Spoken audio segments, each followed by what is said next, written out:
আসসালামু আলাইকুম। এখন আমরা দেখব ব্যান্ডউইথ ফুল হয়ে গেলে পিং টাইম বেড়ে যায়। এই সমস্যাটি কিভাবে সমাধান করা যায়? প্রথমে আমরা চলে যাচ্ছি আইপি ফায়ারওয়াল ম্যাঙ্গেল। প্লাসে ক্লিক করে chain prerouting protocol ICMP অ্যাকশনে মার্ক প্যাকেট কোনো একটা নাম দেব, যেমন পিং। ওকে।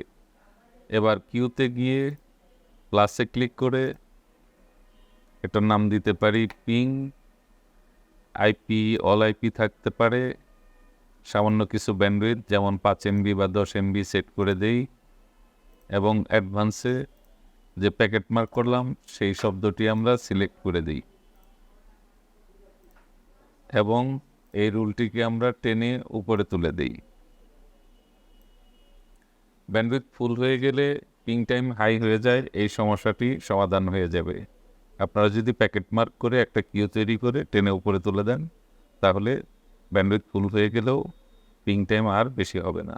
আইআইজি ব্যান্ডউইথ টাইট হয়ে গেলে কিংবা বাস্তবেই সেই কোনো একটা সাইটের পিং টাইম হাই থাকতে সেই সমস্যাটা এই রুল দিয়ে সমাধান হবে না। শুধুমাত্র আমাদের নিজেদের ইউজারদের ব্যান্ডউইথের ডাউনলোডের চাপের কারণে ব্যান্ডউইথ ফুল হয়ে গেলে যখন পিং টাইম হাই হয়ে যায় সেই সমস্যাটি শুধুমাত্র এই পদ্ধতিতে সমাধান হবে।